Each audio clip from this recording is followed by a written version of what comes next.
Tenemos el siguiente teoremón, el cual es el criterio de diferenciabilidad. Lo que nos interesa saber es si el recíproco de este teorema es válido. Entonces, vamos a demostrar que esto no es del todo cierto. Entonces, el recíproco de este teorema es falso. Tenemos un contraejemplo, el cual va a ser dado por esta función f de x, y igual al valor absoluto de x por y.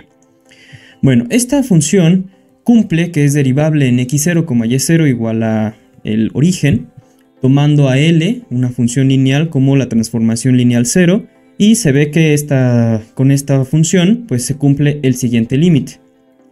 También se cumple que estas derivadas de aquí, estas derivadas parciales evaluadas en el origen, pues son 0. Es decir, que las derivadas parciales son continuas y además tenemos que es diferenciable.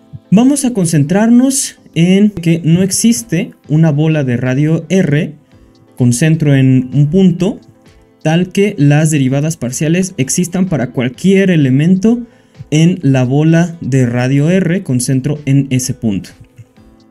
Es decir, lo que tenemos aquí, veremos que no existe este radio y lo vamos a hacer de la siguiente forma. Entonces vamos a definir x1 y x2 como estos puntos de aquí, con x0 y con x distinto de 0 y y distinto de 0. Entonces sea el siguiente punto, 0, y, un elemento de la bola con un radio arbitrario y con centro en el origen.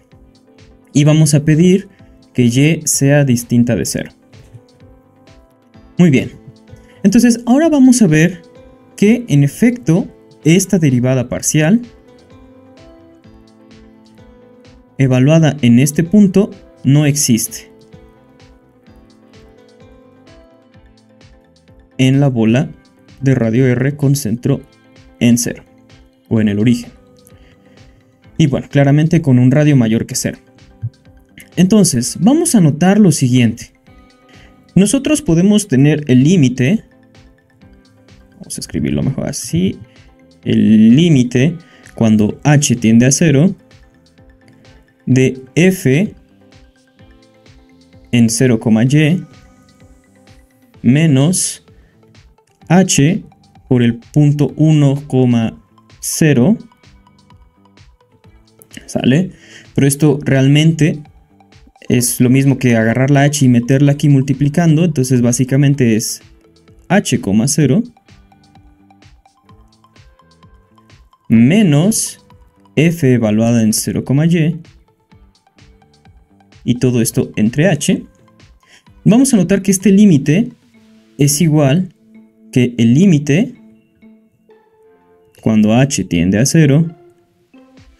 Y haciendo esta resta de puntos, pues básicamente 0 menos h es menos h. Entonces f evaluada en menos h, y menos 0 es y. Menos f de 0, y. Todo esto sobre h. Entonces estos límites son iguales. Entonces, ¿qué podemos hacer ahora? Bueno, pues por cómo se definió f, que tenemos aquí que f es igual al valor absoluto de lo que yo tenga evaluado aquí. Entonces nosotros vamos a poder evaluar ya f. Entonces esta f se va a convertir en el valor absoluto, bueno, en el límite primero, cuando h tiende a 0, de el valor absoluto de menos h por y, menos el valor absoluto de 0 por y. Y todo esto entre h. Aunque, pues como podemos darnos cuenta, 0 por y es 0, entonces este valor absoluto se vuelve 0 y lo podemos quitar.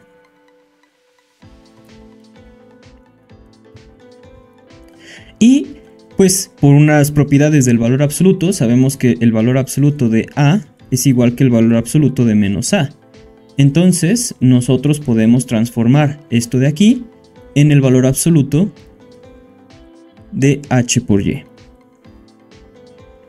Entonces, ya que tenemos este límite, vamos a poder decir que esto va a ser igual, pues por las mismas propiedades que tienen los límites. Si yo tengo un producto aquí adentro y puedo justamente separar el producto por medio del valor absoluto, entonces yo voy a tener lo siguiente. El límite cuando h tiende a 0 de el valor absoluto de h por el valor absoluto de y, y todo esto sobre h. Entonces, básicamente lo que tenemos aquí, si reorganizamos todo, pues podemos decir que esto es igual al límite cuando h tiende a 0 de lo siguiente, el valor absoluto de y por el valor absoluto de h entre h. Ahora, este límite lo vamos a retener un momento por lo siguiente. Hay una condición que tenemos que justamente por la definición de valor absoluto, nosotros analizando esta pequeña parte de aquí, h, el valor absoluto de h entre h, es decir, esto es 1, si h es mayor que 0, y es menos 1, si h es menor que 0. Por cómo se define el valor absoluto. Evidentemente aquí h no puede valer 0, pues el valor absoluto de 0 es 0 y dividir entre 0, pues esa cosa, nadie se quiere meter con ese problemón. Entonces definimos esta cosa así. Y justamente lo que esto nos dice es que continuando con nuestro límite, vamos a tener lo siguiente. Así, el límite, cuando h tiende, ahora vamos a acercarnos a 0 por la derecha, del valor absoluto de y por el valor absoluto de h entre h, es igual que el valor absoluto de y. Porque ya que nos estamos acercando por la derecha, quiere decir que h siempre es positivo y por lo tanto su valor es 1. Entonces tenemos el valor absoluto de y. Luego, el límite cuando h tiende a 0 por la izquierda, del valor absoluto de y por el valor absoluto de h sobre h, va a ser igual a menos el valor absoluto de y. ¿Por qué? Pues como estamos acercándonos por la izquierda, esto de aquí siempre es negativo y por lo tanto el resultado es menos 1. Entonces, como al principio dijimos que y sea distinto de 0, entonces, en efecto, el valor absoluto de y va a ser distinto que el menos el valor absoluto de y, justamente porque y es distinta de 0. ¿Esto qué quiere decir? Que si el límite por la izquierda es distinto que el límite por la derecha, entonces lo que tenemos, el límite de asterisco, ¿sale? Entonces el límite por asterisco, cuando h tiende a 0 de y por el valor absoluto de h entre h, no existe en la bola con radio arbitrario y centro en el origen, que es donde estamos haciendo todo este límite.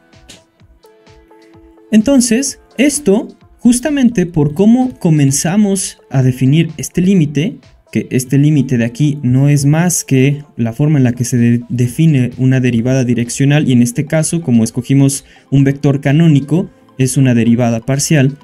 Entonces, como no existe este límite, entonces no existen las derivadas parciales en este caso.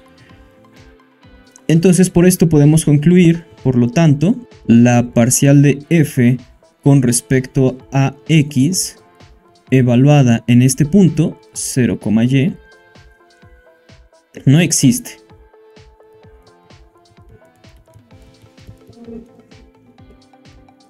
En la bola de radio R con centro en el origen.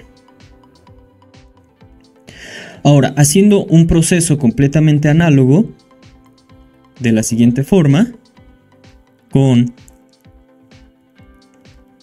este punto, justamente también en esta bola, y nuevamente, como definimos al principio, x es distinto de 0, y haciendo un proceso análogo, pues vamos a concluir que en efecto la parcial con respecto a y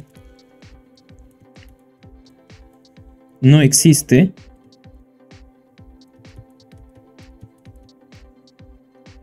en la bolita. Y aquí me equivoqué, aquí vamos a escribir bien x y aquí es 0. Entonces justamente encontramos dos puntos en donde no se cumple que las parciales existan para cualquier valor o cualquier punto que se encuentre en esta bolita, y por lo tanto concluimos que en efecto este contraejemplo que dimos con esta función, este de aquí, no cumple el recíproco del megateoremón que tenemos acá. Por lo tanto podemos concluir que no es válido en todos los casos.